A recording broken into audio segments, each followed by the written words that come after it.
Oh. Good morning. Welcome to the second Youth Services web discussion. And this will be an hour-long discussion. The topic today is technology. So we'll be talking about everything tech-related and anything else that comes up. Let's just go around the table and let's hear where everyone's from. I can see some of your names. So I'm Sharon. I'm from the Department of Libraries. Who else do we have here on the line? Gary Metcalf from Greensboro. Welcome. Sam Estelle from Rockingham. Fabulous.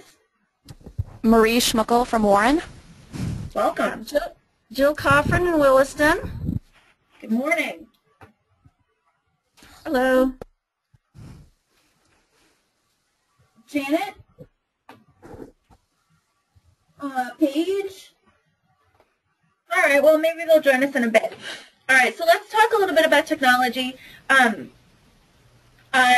We talked a little bit last time about technology. I visited a bunch of librarians, libraries, and Karen from Dummerston is here. She does not have a mic, but I will be happy to relay your questions, Karen, and your comments.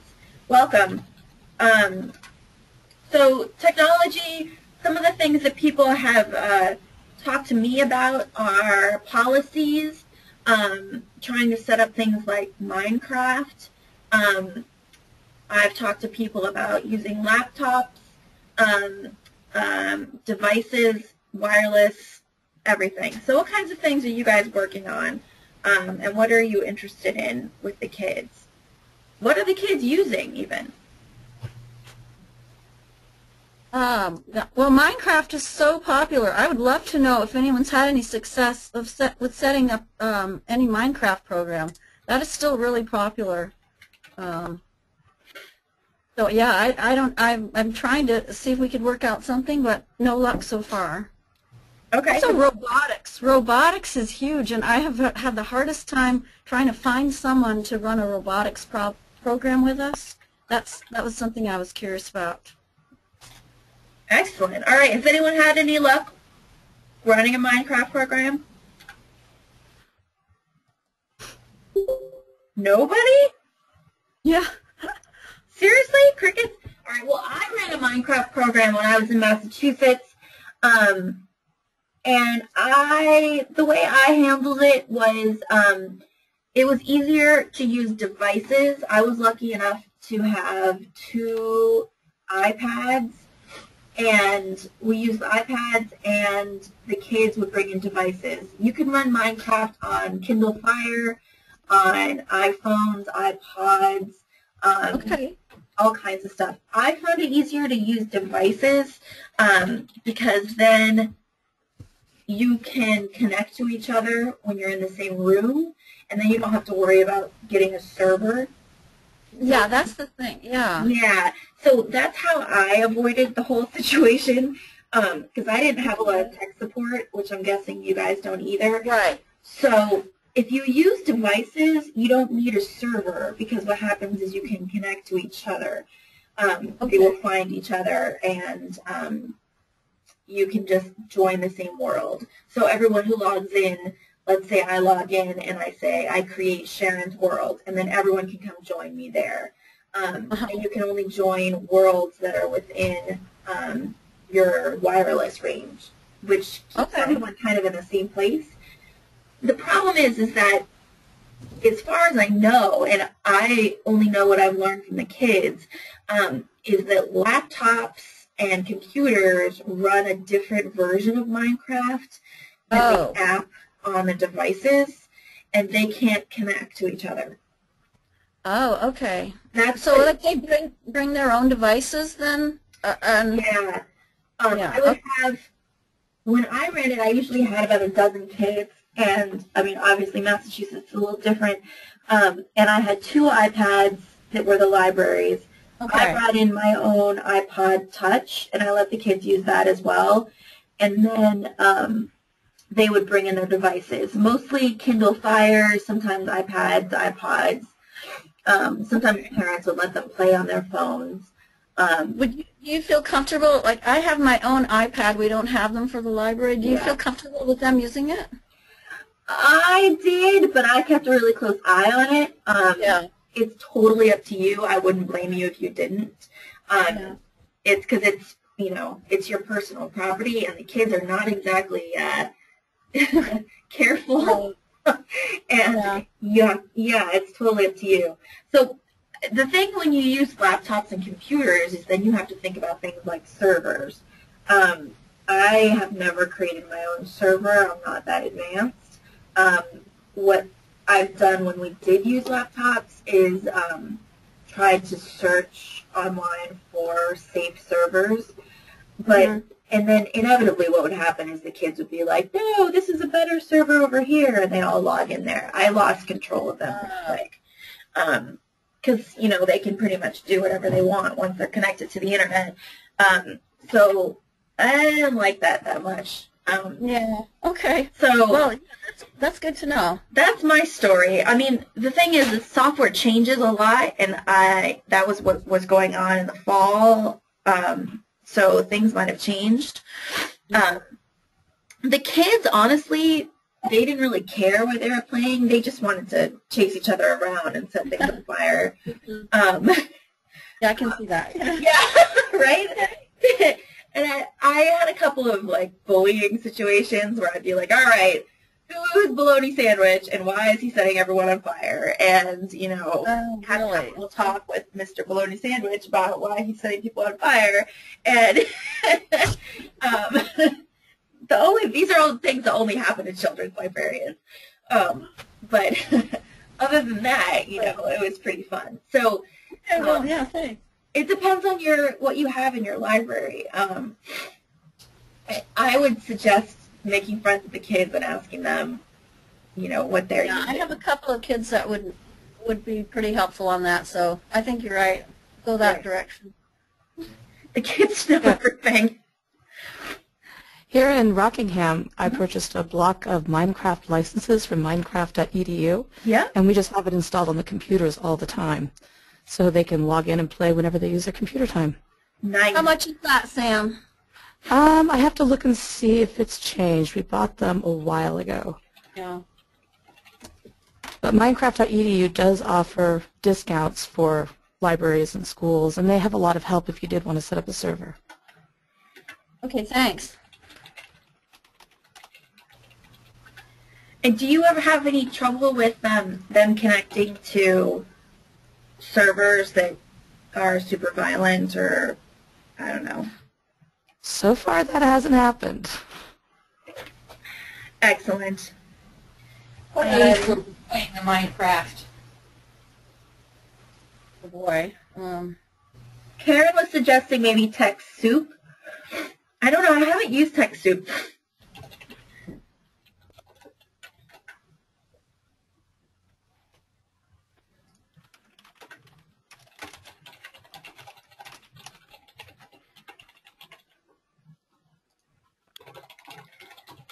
I've heard good things about Minecraft.edu. I just haven't used it.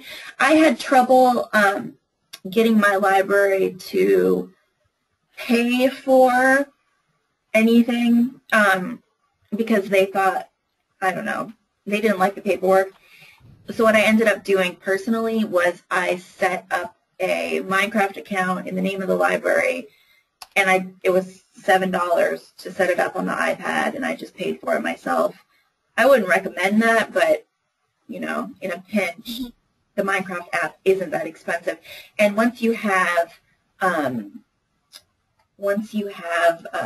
the account, you can sign on multiple devices. Wow. Yeah, I took the funding for it out of my programming budget. Nice. Yeah, my library didn't like the invoices or receipts, or I don't know. They got all weird about it. Okay. All right, anybody else? Okay. Thanks for the address, Sam. I'll put that in the notes. If we're moving, Sharon, another topic that people have been asking about Arduino, and I didn't know if anybody's done that. I haven't used them. Has anyone here used Arduino? Yes. Yeah? There's some in Rockingham. Was it good? It was fun. I did it with older teens. We sort of followed the intro to Arduino where you set up blinking lights and then let them adjust it. We didn't get much farther than that. And how much was the hardware for it? The hardware, actually I did this in collaboration with the middle school, and they purchased from SparkFun a handful of inventors kits. Okay. And I'm looking up the cost on that.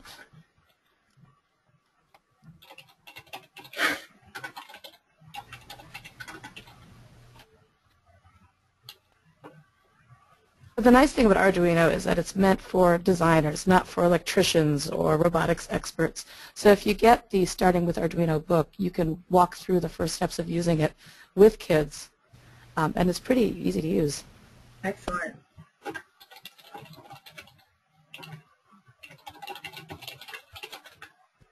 Does that book come with the kits, Sam? No, we didn't get the book with the kits, but I think there's options where you can get it with the kits. Okay. Well, hang on here. I just got this Sylvia's Super Awesome Project book with Arduino. Does anyone know about Sylvia's Super Awesome Project site?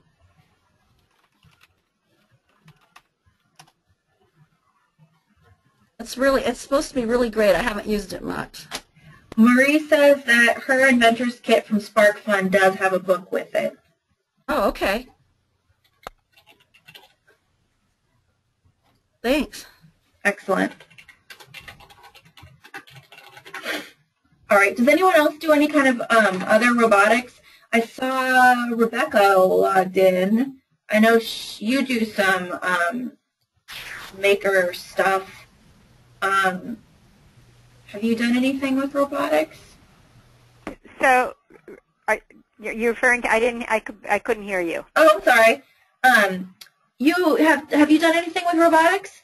I haven't. No. I would love to do things with robotics, but Cool. I haven't, and I don't at the moment have the staff that I can add the robotics to my programming, which is a big problem. But we're working on that. So I'm listening in, trying to get all my ideas in set, so I know what we're going to be doing.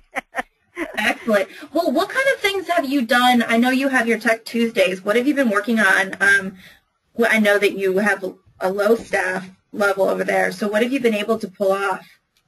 So did you say you knew I had Tech Tuesdays? Yes. Maybe you're thinking of another Rebecca. Is there another Rebecca? Because I would love to do that. But I don't have a Tech Tuesdays in Burlington, so maybe there's another Rebecca. There is. Sorry about that. I'm staring at the login screen. Yeah, you are very low staffed, very short staffed over in Burlington. Yeah. How have you been able to do any kind of like maker programs at all? No, well. I mean, I have a Creative Tuesdays that's arts and crafts, and occasionally we bring in different kinds of crafty type ideas, but Sure. It's all run by volunteers, okay. And it's sort of dependent on who I have at any given time. Right now I'm really lucky because I have an art teacher who's volunteering to do it. But it all depends on the talents that come with that person. Right. Does anyone else on the line have staffing issues? You should all be saying yes. Of course. Yeah, of course. How is everyone trying to resolve that? Any brilliant ideas?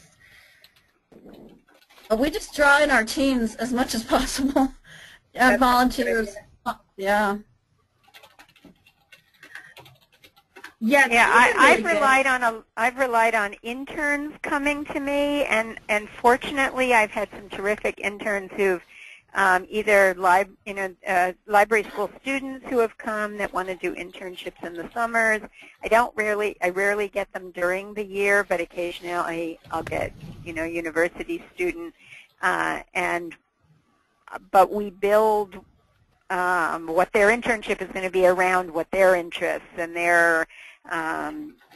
what they're excited about. But it's not a great way to be running regular programming? Well, I can understand why you do it that way, though. I mean, you have to use the resources that you have. Right. All right, does anyone else have any brilliant ideas for how to get around the staffing issue? I wish I did, really. Yeah, it is hard. Well, I mean, so Sam, you were saying that Minecraft is on your computers all the time. Do you have a structured program, or is it just something the kids do on their own? Mostly it's something the kids do on their own. The middle school has a structured program, so I don't compete with that. I've occasionally done some older kids teaching younger ones how to play Minecraft, but no structured play. Okay. Well, that's one way to get around it.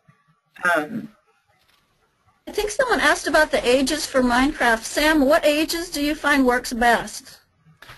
Oh, it can be played very young. I think my youngest player must be like 6 or 7. Oh, okay. And yeah. Yeah. I think as long as they have the dexterity to work the mouse or the device, then you're all set. Mm-hmm.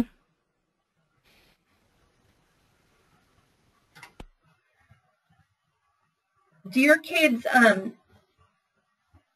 any of you guys who Minecraft, do your kids like to play in creative mode, or do they play in is it challenge? So I've been out of the game too long, guys. Is it challenge mode? I don't remember. It's challenge mode. Challenge mode? Okay. I was making stuff up. My kids usually play creative mode, which I was very happy about, because then it was just about building things, and not about those weird creepers who gave me the creeps. When you get to those higher levels, there's some creepy critters that come out of the woodwork. All right. We don't want that. The kids were totally fine with it. I was like, wow, what is that? They're like, it's a creeper. I said, well, put it away. Has anyone done anything? I've seen a couple of programs in magazines and on Facebook where people do Minecraft in real life, like building Minecraft blocks and weapons and things in like a crafty capacity rather than online. Has anyone ever done anything like that? That was one of my most popular after-school programs. Really? And I'll link into it. Yes, I wrote up a whole thing, gave it to Amy, so it's on Good Ideas. Okay.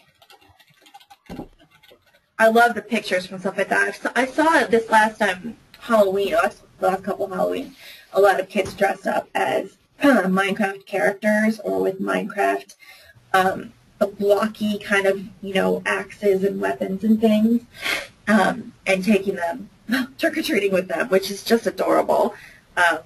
So that's something fun you can do too, and that doesn't require software. I saw something with perler beads. I don't know if that... Oh, totally. That might be kind of fun. I don't know. Those things drive you nuts, though. They do get everywhere. They certainly do. All right. So we talked about Minecraft. We talked about Arduino. What else are people doing with technology? What are the kids interested in? What are the kids asking for? I did a coding program that was just one night. It was during Hour of Code week, and the kids were doing, some of them were doing it at school too, so they knew what it was all about.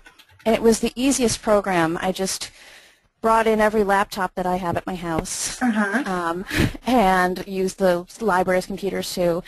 I bought pizzas, and each of the kids that came, some were using processing, some were using the Hour of Code tutorials, it ran the gamut. And I know so little about it, but they helped each other. As soon as someone asked a question, as I was stammering through trying to answer it, another kid piped up and said, "Oh, you do this." Oh, great. That's awesome. How old were the kids? They were mostly in 4th, 5th, 6th grade. All right.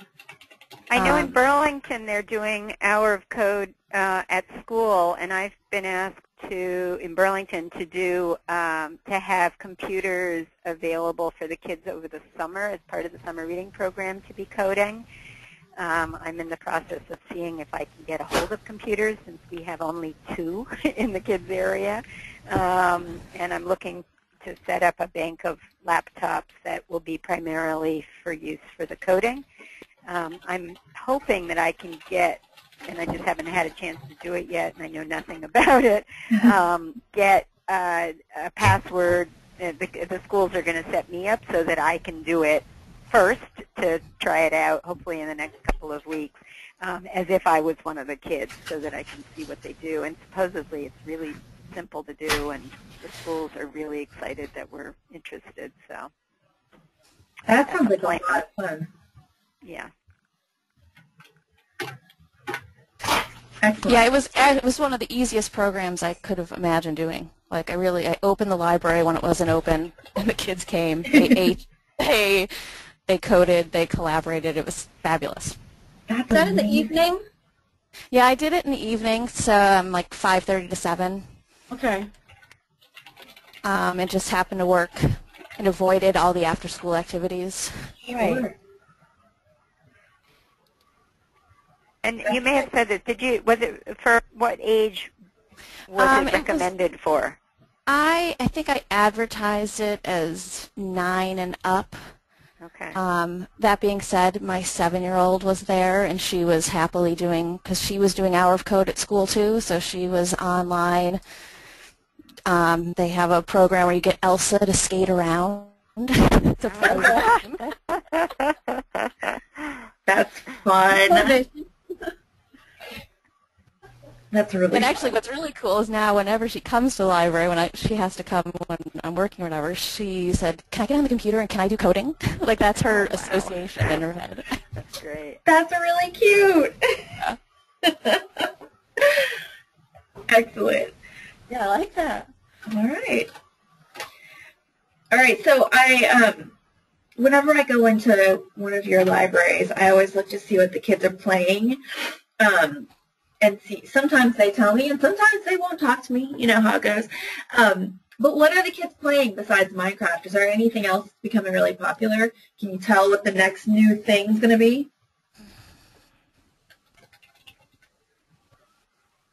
No? No, not yet. Maybe no. I haven't heard of anything, but maybe I'll start asking. Yeah, I'm always curious to see what the next new thing's going to be. Yeah. All right. What about devices? Do your kids have their own devices, or are they relying on library computers? This is more for my edification than anything else. I mean, in Burlington, they're coming in to use the computers that are here. I don't see any kids coming in with their own devices except for tablets for homework, but it's Okay. and those are the older kids.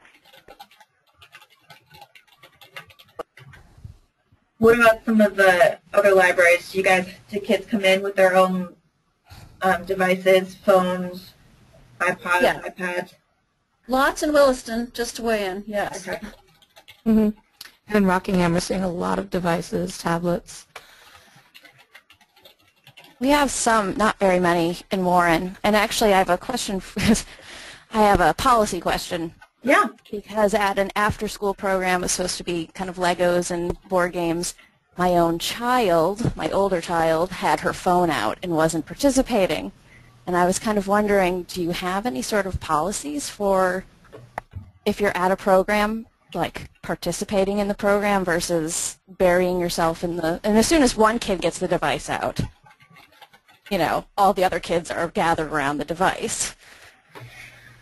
I don't know about you guys, but I always had a policy about that, especially with the teens, that the phones had to go away. A lot of them had to have their phones on because their parents wanted to get a hold of them, but I made them go away. But I was always really, really strict about that. It's a pet peeve of mine, so that's me.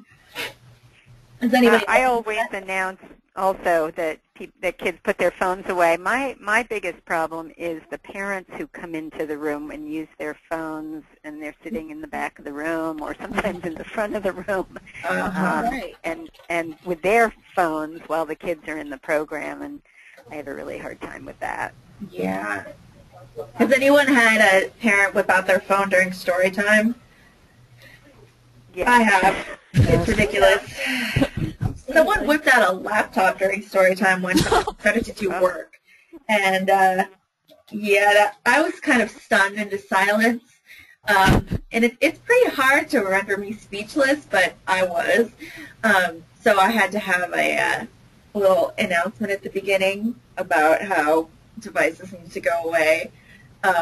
It was annoying that I had to make that announcement, but apparently it wasn't obvious. Yeah, and I had to have a little conversation with the parent about not using her laptop during story time, and she was like, "Why?" Well, programs for you and your child kind of defeats the purpose if you're not, looking at your child.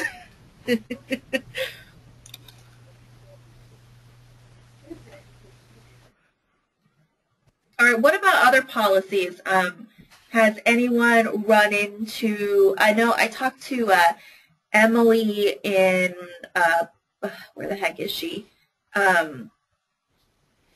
Why can't I'm really bad with names, you guys, so I apologize. Anyway, she was talking about, the after-school crowd and how she's thinking about getting laptops for the adults to check out because the kids take over the computers after school, and the adults get all intimidated and cranky about it. Does anyone have policies about after-school computer use, or adults who complain that the kids are using the computers for gaming and not for homework and quietness? And anyone? In Burlington, with only the 2 computers in the kids area, we do have computers that are separate for the adults, but the computers for the kids area being so limited, if kids are gaming and there is someone there that needs to get on to do homework, we do make sure that that person who's gaming only uses the computer for the allotted time and gets off to let that person who needs it for homework to get on after that. Otherwise, kids can stay on the computer for essentially as long as they want if nobody wants them. But we do try to make sure that kids who are doing homework get on. Unfortunately, we do have a situation where the kids who need it for homework don't ask and are uncomfortable asking when kids are on their gaming. Yeah. What is your your time limit for computers? It is a half hour, so it's a good, good chunk of time. Okay. Does anyone else have a time limit on their computers? Yes, 30 minutes. Okay. 30 minutes. Seems to be pretty standard. And does anyone have one of those fancy sign-in programs, or is it all just like that turns off the computers after 30 minutes, or is it all done by you? We have a time management program. I forget the name of it, but That's okay. It's saved a lot of headaches for us yes, it logs people off after 30 minutes, and they have to use PIN numbers to sign on. Uh-huh. But it really has made it run so much more smoothly for us. In the adult area in Burlington, we have it, but we don't have it in the kids area. Okay. We suggest people sign in. We have a notebook as they walk in the door with the time they come in, and that way we can check if anybody else wants a computer, we can check it and see how long that person's been on it. Excellent. All right, Karen is saying Dummerston doesn't have public computers. Oh, right, I forgot you go on public computers in Dummerston. The library is tiny, tiny. And Townsend, 30-minute user times. Okay, excellent.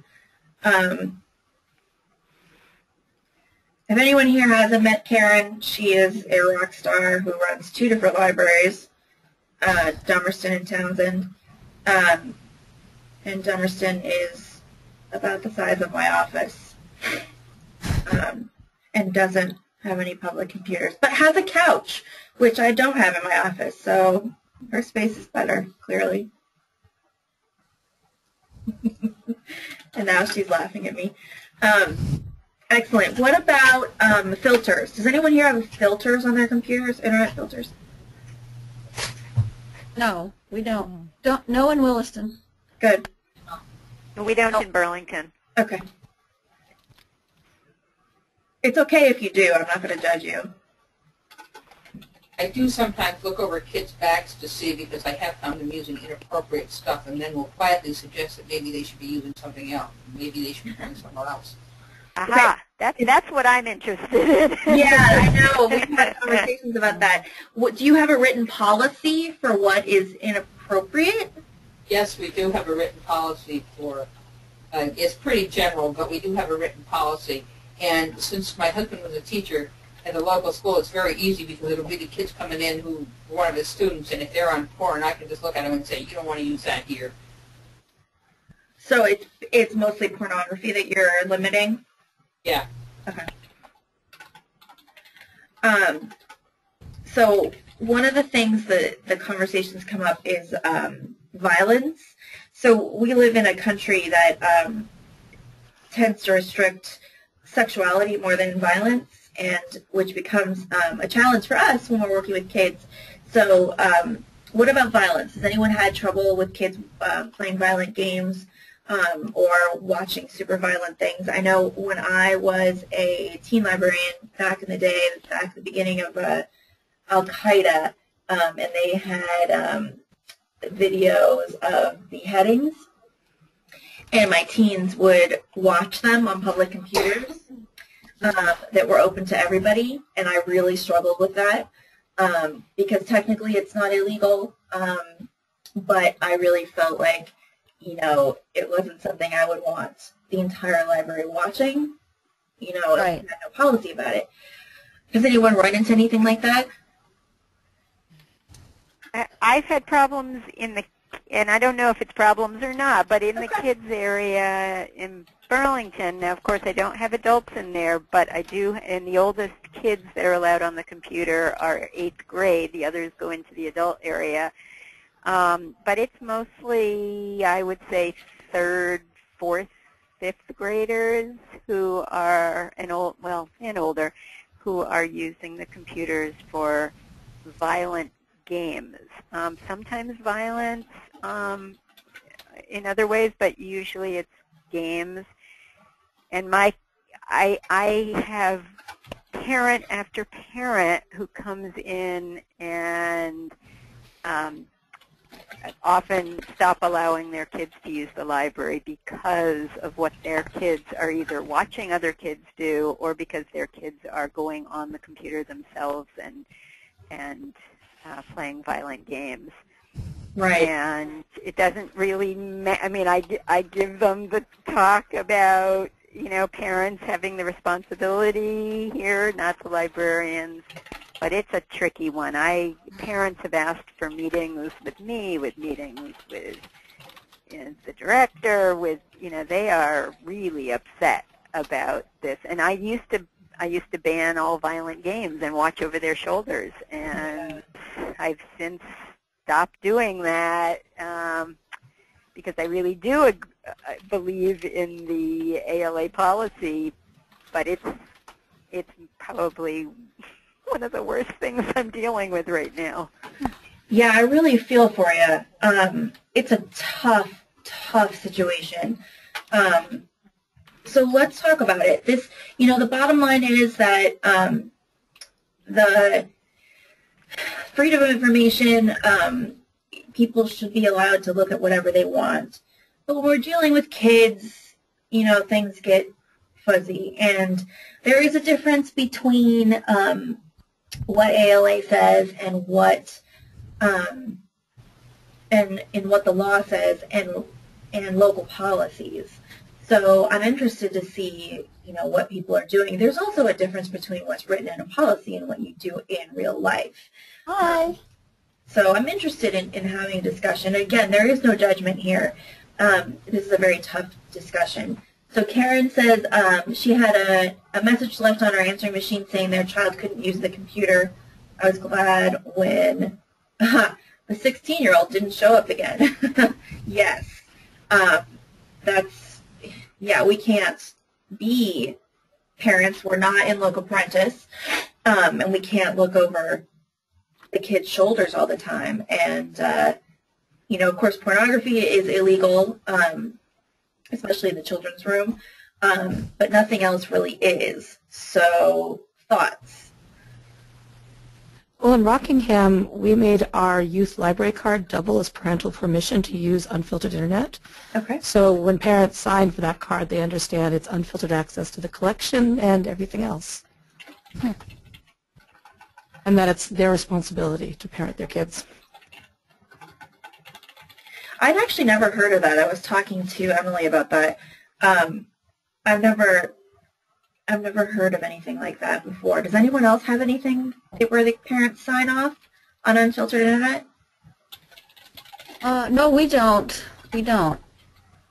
I'm curious how it works, but no.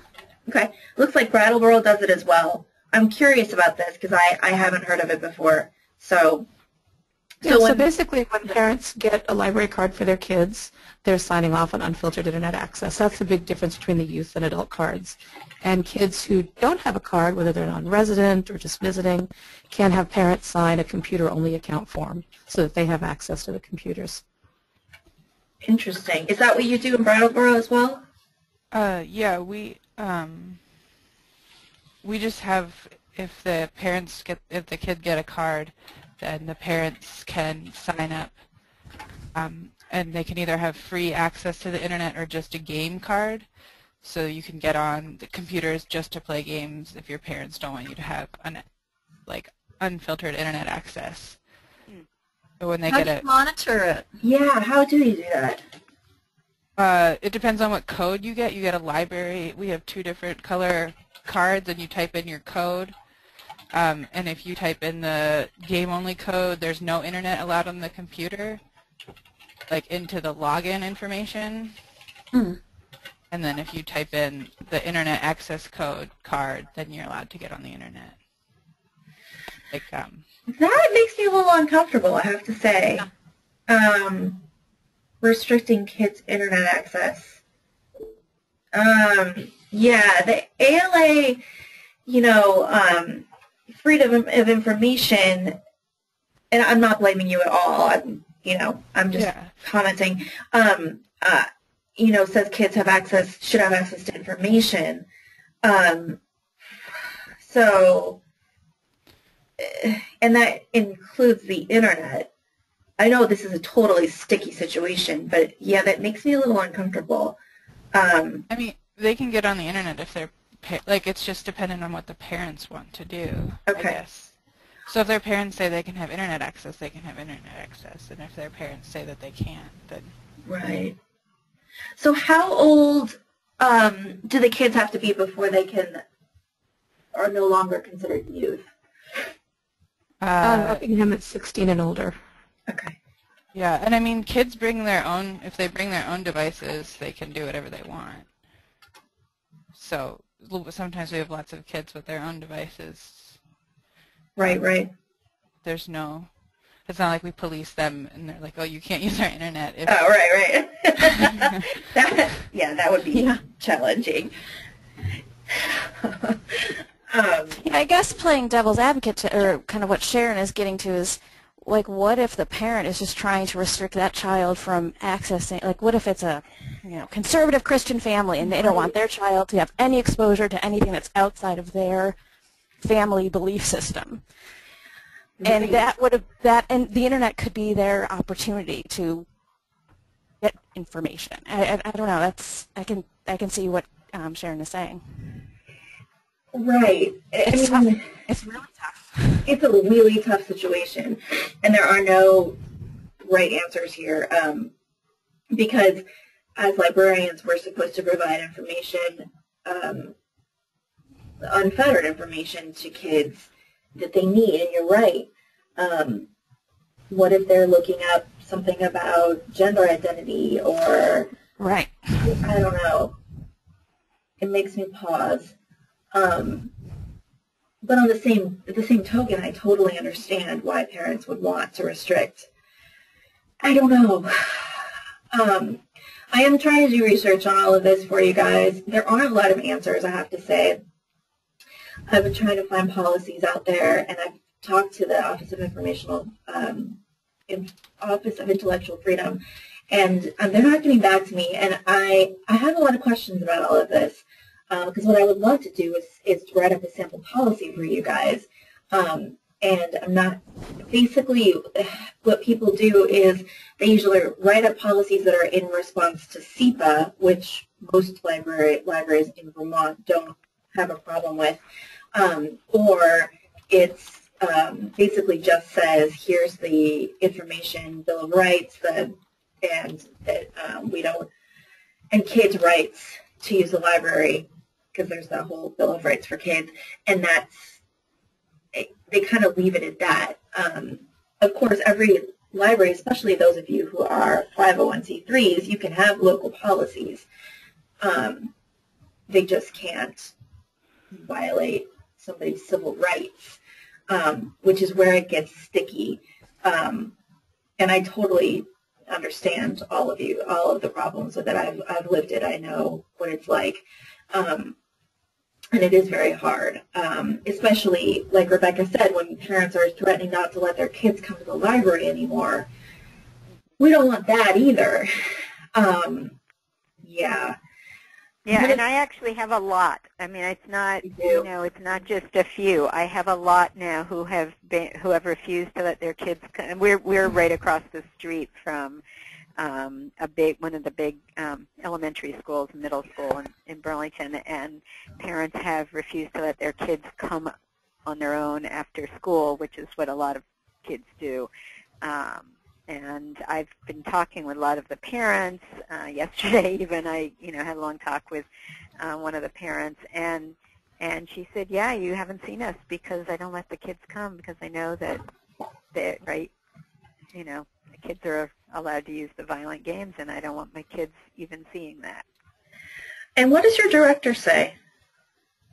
She's definitely on board with the ALA,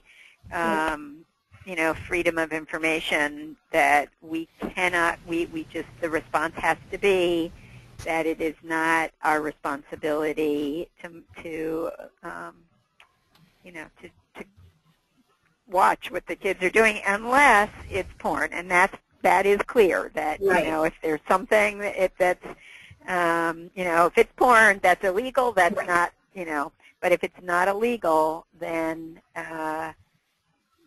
the computers should be available for whatever kids want to use it for. I guess we're more fortunate in some places because what we do or have done is that if kids are playing violent games, we simply look at them and say, look, that is not comfortable for other patrons in the library. Why don't you use one of the computers that's not in a common area? Right. And that you are lucky that you have that option. And that's one of the reasons some libraries check out laptops. But of course, and I mean, it's a catch-22 because if you offer, especially in little libraries that are all one room or all the computers are for everybody and not just children's computers, of course, as a public librarian, it makes me nervous to have a computer that's in the corner because that's just going to become the porn computer. Right.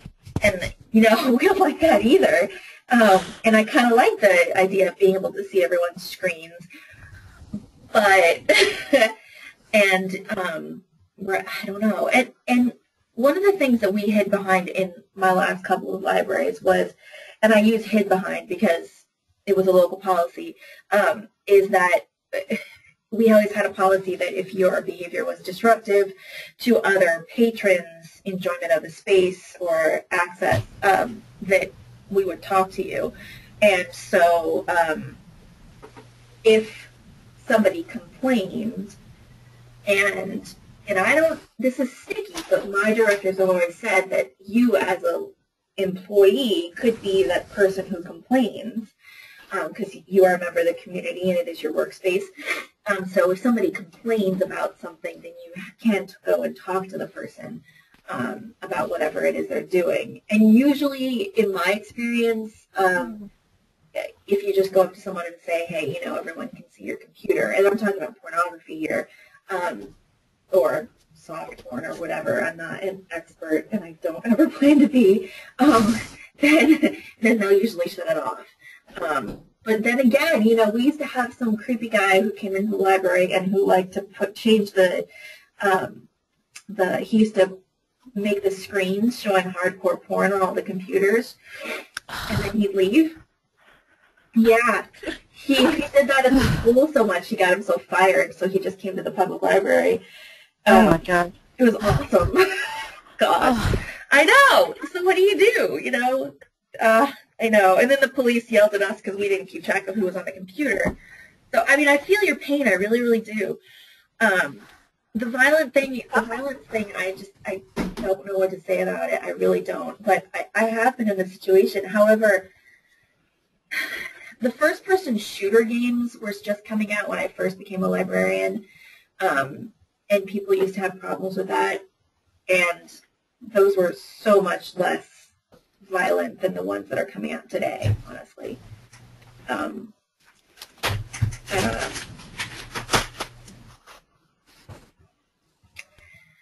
Does anyone else have any thoughts? Well, I don't know if anyone uses privacy screens. We did for a while, but we have gotten away from that. So I don't really think that solves any of the problems, really. Again, it's like having the computer in the corner. Yeah. Yeah.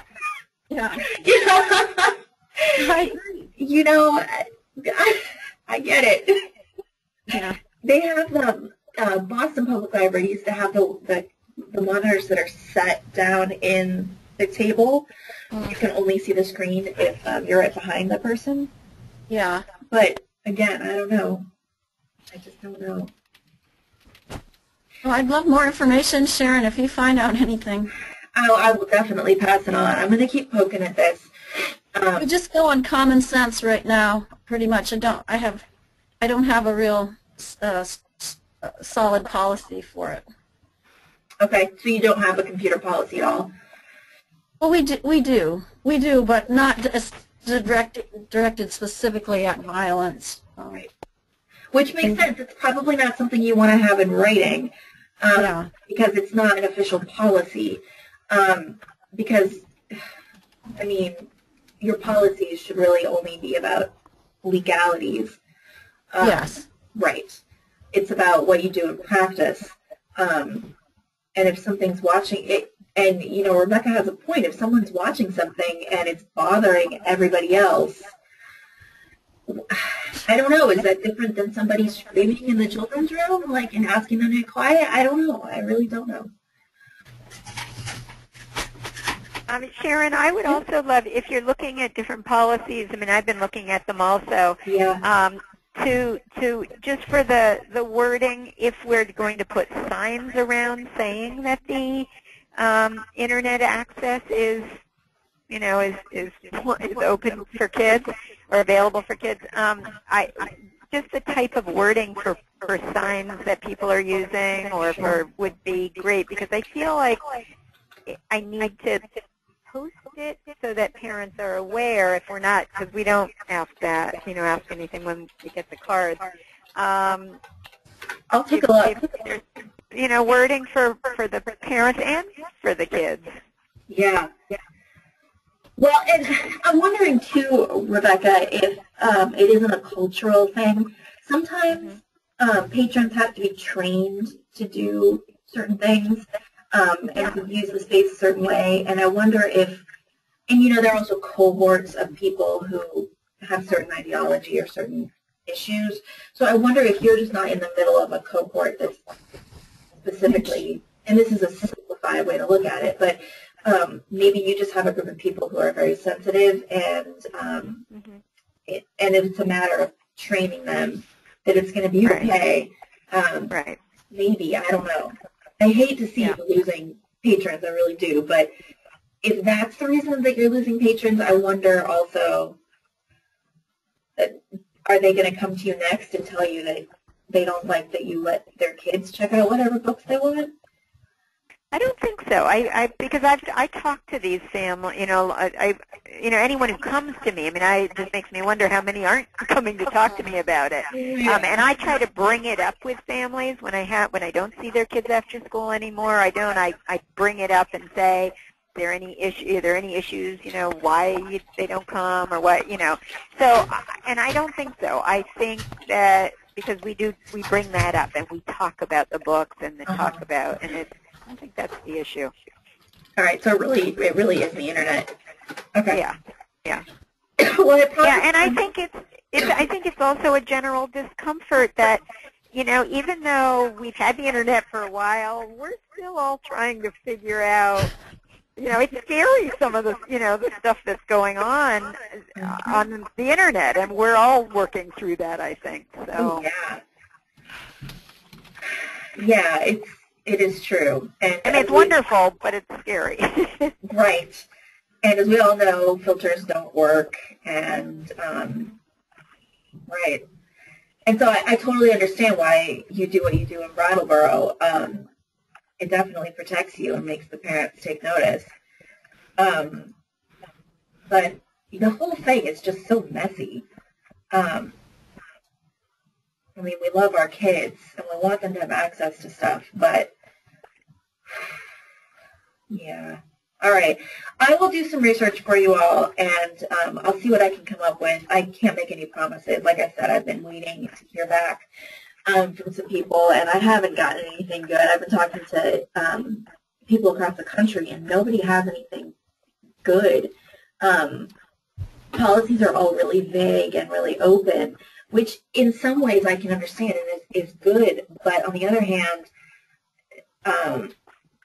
I would love to have some guidance for what do you do if.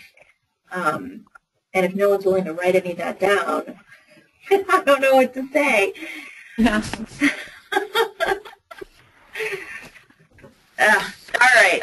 We have 7 more minutes. Let's talk about something happier.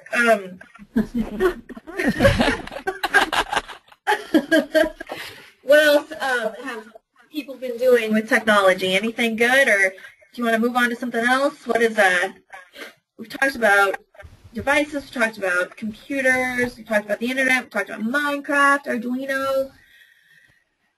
Anyone have any cool makerspace ideas going on? We're going to be doing some programming. I'm going to be doing some programming in March. I'm going to do a Little Bits program 1 week, and then we were one of the grant libraries this past summer, so I'll be doing squishy circuits again and Remind me what library you're at? We're at Warren. I'm at Warren. Warren, okay. Excellent. Yeah.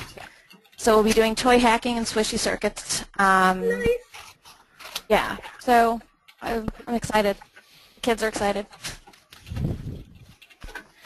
No, we did squishy circuits over school vacation week. That is so easy. Anyone can do it. It is. The only thing I'm bummed about is someone cleaned out the freezer where I had the Play-Doh stored, and they threw all my Play-Doh out. You can freeze that? Well, that's where I thought would be the best way to store it, and yeah, it got thrown out. Oh, no. That's terrible. I have one thing I'd love to tell everyone about that we've been attempting to do more with tech, and because I'm not a tech person, I may or may not be able to explain it, but we had someone visit Burlington last week from Chattanooga, Tennessee, which is one of Burlington's sister cities. Cities, and they have a great makerspace at their library. Yeah. So what we're doing is, and this in makerspaces and other things, but they came because we are trying to do more. I don't know if teleconferencing is the right word, but we are trying to do more, or start to do programming with them where we will be doing the programs together and have the big screen in front of us so that we can interact, and so our audiences or our participants in a program can interact with the participants in Chattanooga. And we tried it last week where we had set up musicians and a storyteller here in Burlington who actually came from Chattanooga. The storyteller came from Chattanooga, the youth services librarian from there came to Burlington, set up musicians here in Burlington and musicians in Chattanooga to do a whole program, and then we got an audience here and they got an audience there. It happened to be, we had it all set up and ready to go, and then they got up in the morning and had a blizzard. Yeah. They had a blizzard Chattanooga, and everything had to be canceled. And it was, but it was exciting because we had worked, it was our first attempt, and I think we have it down so that we're ready to try it again, and hopefully have it work next time, no snowstorms. But that was something pretty exciting and new and different. And Nice. Cool. we'll see how it, Great. yeah, we'll see what happens. That's really exciting. All right, anything else? Is anyone particularly, tell me about something you're proud of. Who's proud of something they did? Oh, come on. Somebody. Well, I just mentioned my squishy circuits. I'm so proud of that because Good. I've never been, that's something new to me, and so now I really feel like I could teach everybody about it. So Ooh, it might make you do that. not much, but I'm really proud of it. Fabulous. No, that's awesome. I've never done squishy circuits before, but it sounds like so much fun. All right, Sharon, cool. I'll invite you down when we do it in Lauren. Totally. I will so come. I miss playing with the kids. I want to come play. All right, what else? Anyone else done anything fabulous? No. All I've right. run the library while our director has been out with an injury for the last 6 weeks. Oh, gosh. How are you I'm proud of myself for that. How are you holding up? I feel like my children's program has suffered because Yeah. I haven't had the time to do it. So that's why in March I'm saying, you know what, I just have to do it. I've got to dedicate the time, and I've got to get my children's programming really running again. Yeah. So. Well, you are doing a great job. If you need anything, let me know. That's tough. When is she back on her feet?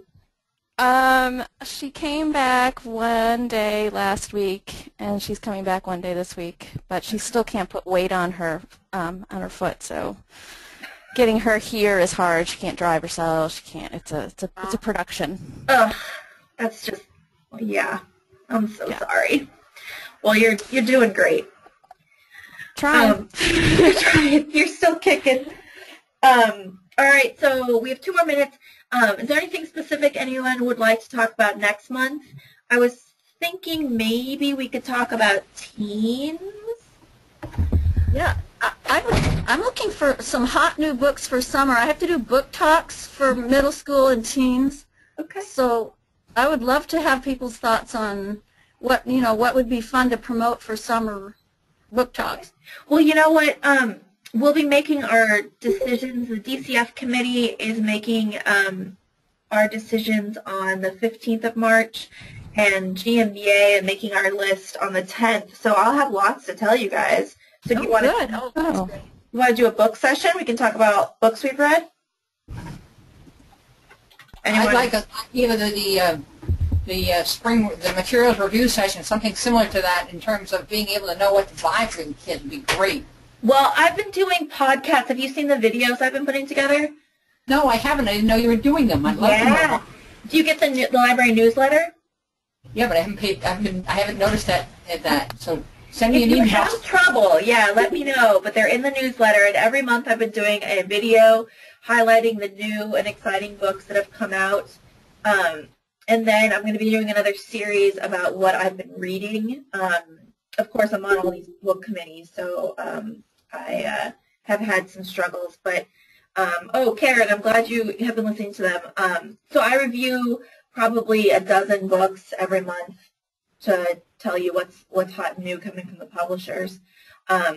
material review isn't something we can bring back at this point, but I hope that helps you guys, and I'd love to tell you about some of the cool books I've been reading. So how about next month? I'll plan something, and we can all talk about the awesome books that we've been reading.